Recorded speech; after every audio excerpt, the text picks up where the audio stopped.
Kemudian ayat yang kedua, jadi ayat yang pertama isinya apa? Isinya bahwasanya Allah SWT telah memberikan keutamaan dan karunia yang besar kepada Nabi-Nya SAW. Tapi apakah tafsir Al-Kautsar, tafsir yang pertama dengan tafsir yang kedua bertentangan? Jawabannya tidak. Bisa dikompromikan, bisa dijamak di antara dua tafsiran tadi, bahwasanya Al-Kautsar ini termasuk kebaikan yang Allah SWT berikan kepada Nabi-Nya SAW.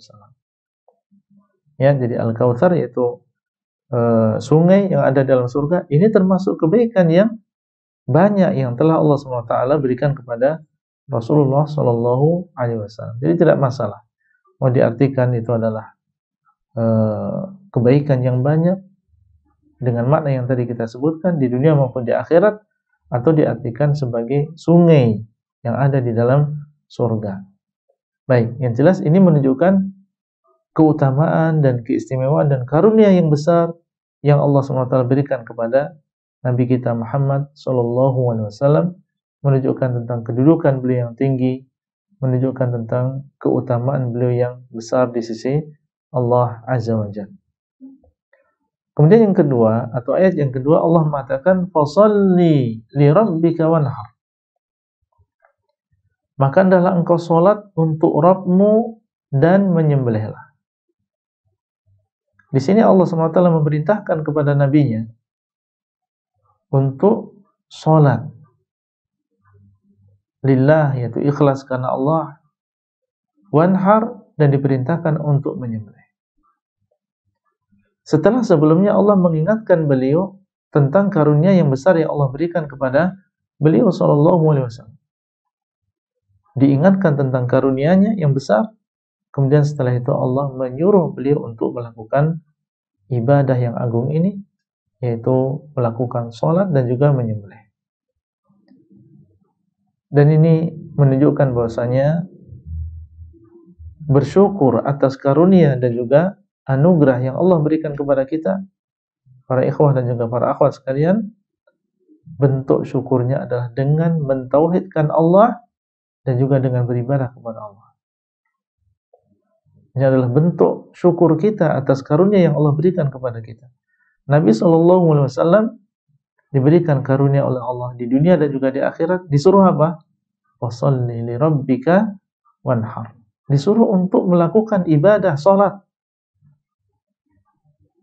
sebagai bentuk syukur beliau kepada Allah Azza wa Jalla. Shalli li rabbi. Dan disuruh untuk menyembelih bagi Allah Azza wa Jalla. Dan ini menunjukkan bahwasanya bentuk syukur kita yang paling besar kepada Allah adalah kita mengisahkan Allah. Karena Allah mengatakan li rabbik, untuk Tuhanmu. Yaitu beribadahlah hanya untuk Allah saja. Serahkan ibadah hanya untuk Allah saja. Ini bentuk syukur kita kepada Allah yang telah memberikan kepada kita rezeki, memberikan kepada kita kesehatan, memberikan kepada kita keselamatan dan seluruh kenikmatan yang lain. Bagaimana bersyukurnya? Dengan mentauhidkan Allah. Sebagaimana Allah dialah satu-satunya yang memberikan rezeki kepada kita, maka ibadah pun hanya kita serahkan kepada Allah, jangan diserahkan kepada yang lain. Dan termasuk bentuk kekufuran atas nikmat adalah seseorang justru menyekutukan Allah di dalam ibadahnya. Allah yang memberikan rezeki, malah dia menyembah kepada selain Allah. Ini kufur. Kufur nikmat dan juga kufur, ya, keluar dari agama Islam.